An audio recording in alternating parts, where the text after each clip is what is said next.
आप देख रहे हैं देश लाइव, देश की आवाज। यहाँ एक भाजपा की प्रत्याशी आई जो आज आपकी सांसद है। उनका एक ही मकसद था, सेवा मकसद नहीं था, आपके प्रति कोई आदर का रिश्ता नहीं था, आपके साथ कोई रिश्ता ही नहीं था। वो यहाँ इसलिए आई कि उनको पूरे देश में ये प्रचार करना था कि देखिए अमेठी में कुछ काम नहीं होता, ये गांधी परिवार का क्षेत्र है और राहुल गांधी जो यहाँ के सांसद हैं उन्होंने कुछ नहीं किया।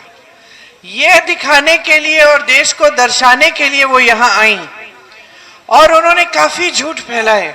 मैं पूछना चाहती हूँ, जब से ये आपकी सांसद बनी है तब से आपके जीवन में तरक्की आई है? क्या आपका जीवन बदला है?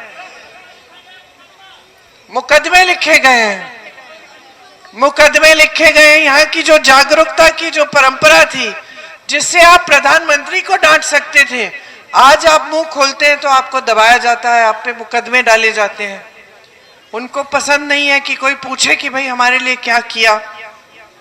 रोजगार नहीं है, तमाम नौजवान बेरोजगार हैं, महिलाएं महंगाई का सामना नहीं कर पा रही हैं, दुकान जाती हैं आधी चीजें छोड़ के चली आती हैं, बच्चों का इलाज करना पड़ता है, घर में मरम्मत करनी पड़ती है, बच्चों की शिक्षा की फीस देनी पड़ती है, वर्दी खरीदनी पड़ती है, कुछ भी समस्या हो कहीं जाना पड़ता है त्योहार में या त्योहार के लिए कुछ खरीदना है, पैसे नहीं है। महंगाई इतनी हो गई है कि जितना भी कमाओ, जितनी भी कोशिश करो, पूरा नहीं हो रहा है। परिवार में 2-2, 3-3 लोग काम करें फिर भी कमाई पूरी नहीं होती। पलायन करके जो चले गए हैं उनके लिए भी आसान नहीं है, वो भी बड़े बड़े शहरों में दिन रात काम कर रहे हैं लेकिन कमाई पूरी नहीं हो रही है। मोदी जी की सरकार ने ये परिस्थितियां बना दी हैं पूरे देश भर में कि 70 करोड़ नौजवान बेरोजगार हैं। सबसे ज्यादा बेरोजगारी 45 सालों में आज है। आप पढ़ाते हैं लिखाते हैं फिर भी नौकरी नहीं मिलती। आप कितना भी संघर्ष करते हैं आपके लिए कोई सुविधा नहीं है। किसान खेती में काम करते हैं, पूरे दिन खेती में काम करते हैं, पसीना बहाते हैं, रात को घर नहीं आ सकते, खाना खाने के बाद उनको जाना पड़ता है फिर से खेती में और फिर खेती की पहरेदारी करते हैं पूरी रात। क्या करें, सारी रात बैठना पड़ता है खेतों में। आप कह रहे हैं आवारा पशु आपके खेत चर डाल रहा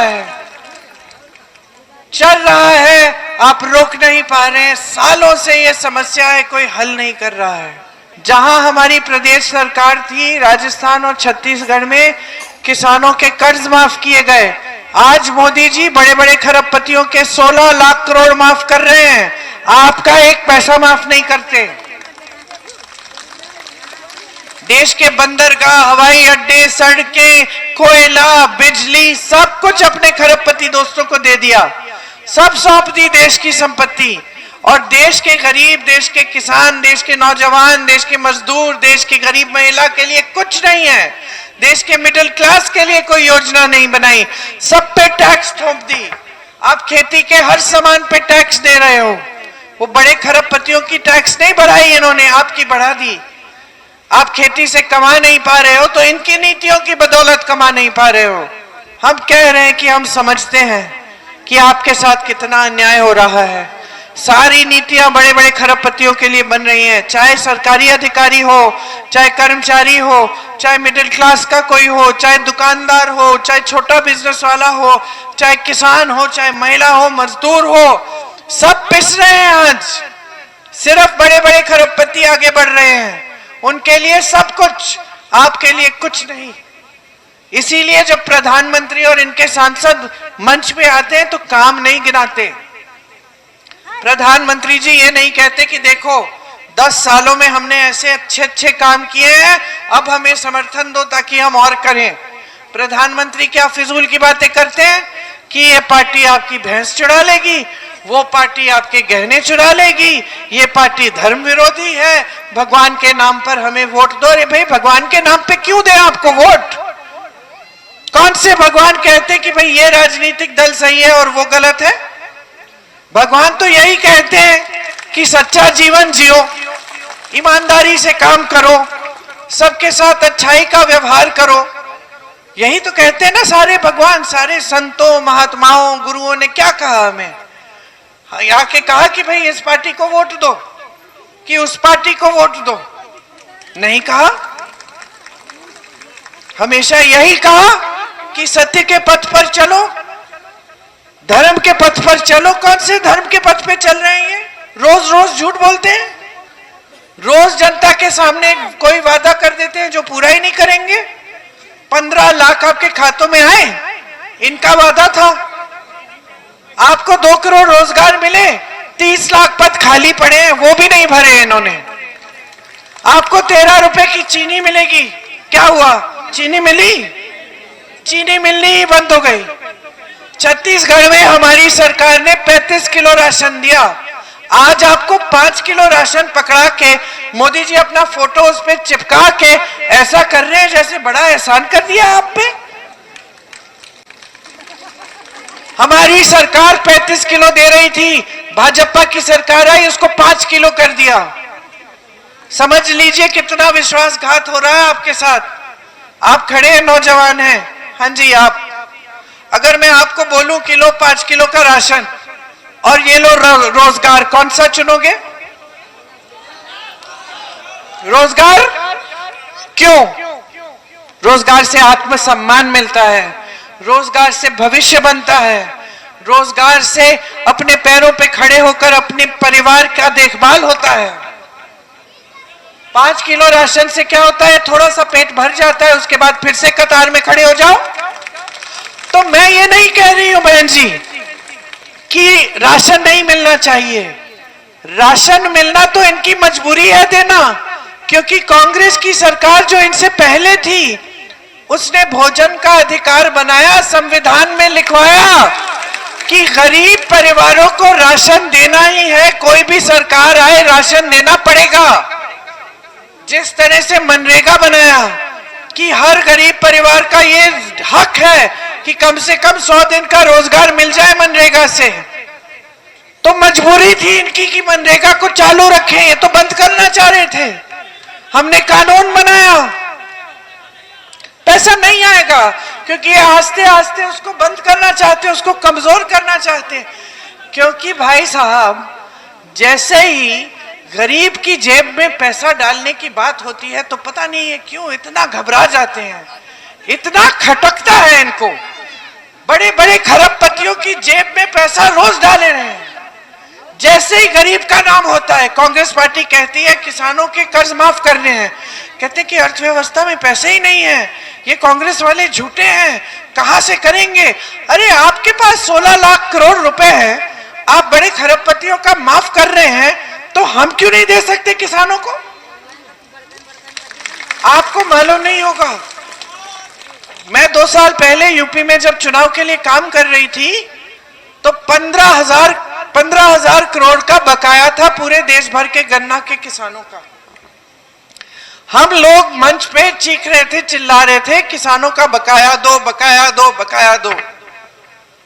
मोदी जी ने क्या किया? सुन लीजिए, मोदी जी ने 16,000 करोड़ रुपए के 2 हवाई जहाज खरीदे। किसके लिए? अपने लिए। अपने लिए सरकारी पैसों से सरकार में हवाई जहाज खरीदे कि मोदी जी जब दुनिया में भ्रमण करने जाएं, जब अमेरिका जाएं, जब इधर जाएं, उधर जाएं, जापान जाएं, तब उनके लिए अच्छे हवाई जहाज होने चाहिए। 16,000 करोड़ के 2 हवाई जहाज एक व्यक्ति के लिए और 15,000 करोड़ का बकाया सारे देश के किसानों के लिए आप नहीं दे सकते? मैं नहीं कह रही हूं कि आप प्रधानमंत्री, आपको 3 हवाई जहाज खरीदिए, लेकिन गन्ने का बकाया तो दीजिए, किसान को भी मदद करिए। ये देश की संपत्ति, आपकी निजी संपत्ति नहीं है, आपके जेब में नहीं है कि आपने देश के कोयले के खदान दिला दिए, बिजली दिला दी, सब कुछ दिला दिए अपने खरबपति मित्रों को, और देश का किसान रो रहा है, लोन माफ जो आप करते हैं 16 लाख करोड़ के, किसके पैसे हैं? मोदी जी के जेब के पैसे हैं? नहीं है, देश के पैसे हैं। मेरी दादी जी ने सारे निजी बैंकों का राष्ट्रीयकरण कराया था। इसका मतलब क्या था कि जितनी भी बचत होती है बैंकों में वो राष्ट्र का पैसा है। वही बैंक इन बड़े खरबपतियों के कर्ज माफ कर रहे हैं, और वही बैंक मना करे कि हम किसान का कर्ज माफ नहीं कर सकते। बचत किसकी है? खरबपतियों की बचत है, जनता की बचत है। कैसी कैसी नीतियां लाते हैं, नोटबंदी लाते हैं। खड़े हो जाओ भाई, अपने सारी बचत, मेरी बहनें यहाँ हैं, मेरे बेटे के एक अध्यापक थे, उन्होंने मुझे बताया कि उनकी माताजी 80 साल की थी, तो उन्होंने सब अपने नोट वोट जितने भी थे इकट्ठे करके बैंक ले गए। घर आए पता चला कि 80 साल की माताजी ने भी अपने तकिए के नीचे नोट रखे हुए थे, क्योंकि उन्होंने बचाए हुए थे अपने पोती पोतियों के लिए, नाती नातिन के लिए, कि कभी आएंगे तो थोड़ा थोड़ा दूंगी। जैसे महिलाएं, सब महिलाएं थोड़ा थोड़ा बचाती हैं। अब सोचिए कि बेचारे ने फिर उनको समझाया कि नहीं माँ, आपका भी मुझे देना है बैंक में, अब ये नोट नहीं चलेंगे। अब कितने लोगों ने ये काम किया? सबने किया। आपने कहा देशभक्ति है, काला धन आएगा आपके अकाउंट में डाला जाएगा, आपके खातों में। कुछ नहीं आया आपके खातों में। इन 10 सालों में बीजेपी बन गई सबसे अमीर पार्टी इस दुनिया की। हम लोगों को भ्रष्ट कहते कहते कांग्रेस पार्टी भ्रष्ट है। 55 साल से कांग्रेस का राज था इस देश में। 55 सालों में कांग्रेस दुनिया की सबसे अमीर पार्टी नहीं बन पाई, और ना कोई प्रयास हुआ उसको बनाने का। 10 सालों में आपकी पार्टी सबसे अमीर पार्टी बन गई। 60,000 करोड़ तो इनकी पार्टी ने अपनी पार्टी पे खर्चे हैं। किसके पैसे हैं? कहां से आते हैं? क्या वो सब काला धन? ये तो नहीं है। सोचा है भाइयों और बहनों क्या हो रहा है आपके साथ? सही नीतियां होती हैं तो तरक्की होती है। टीवी पे दिखने वाली तरक्की नहीं, अपने जीवन में दिखने वाली तरक्की। ये बड़े बड़े उद्योग जो पिताजी ने यहाँ लगाए, बड़ी बड़ी सड़कें जो बनवाई, जो भी यहाँ हुआ, आप सबने तरक्की देखी। जो बुजुर्ग हैं वो बता देंगे।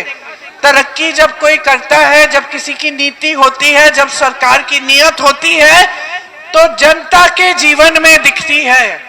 आज जनता के जीवन में सिर्फ संकट दिख रहे हैं, सिर्फ दुख दिख रहे हैं, सिर्फ परेशानियां दिख रही हैं। तो आपको बदलाव लाना है। ये सरकार आपके लिए नहीं है, ये सरकार सिर्फ बड़े बड़े खरबपतियों के लिए है। बदलाव लाइए।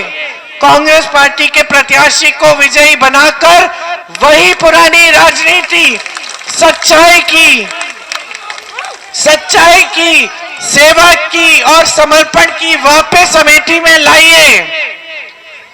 ऐसे सांसद आएंगे जो दिन रात आपके लिए काम करके आपको दिखाएंगे। आपको खुद पता चलेगा कि मेरे सांसद किशोरीलाल जी है, मेरे पास कोई समस्या है, मेरी समस्या है, मैं सीधे इनके पास पहुंच सकती हूं। कोई बड़े मंत्री नहीं है, कुछ नहीं है, लेकिन ये जानते हैं कि बनाने वाले आप हैं और आपके लिए दिन रात काम करेंगे। तो मैं आग्रह करती हूं कि 20 तारीख को पहले बटन पर किशोरीलाल शर्मा जी को वोट दें। पंजा आपको दिखेगा। आप जब तक बटन दबाएंगे, जब तक उसकी वो आवाज आएगी, 2 की आवाज आएगी, और फिर जो पर्चा निकलेगा उस पे भी हाथ का पंजा होना चाहिए।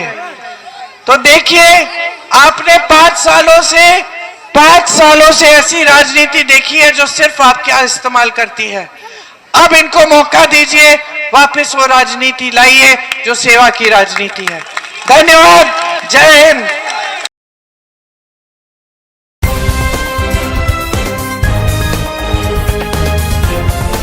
देश और दुनिया की तमाम छोटी और बड़ी खबरों के लिए हमारे चैनल को सब्सक्राइब करना न भूलें और बेल का बटन जरूर दबाएं।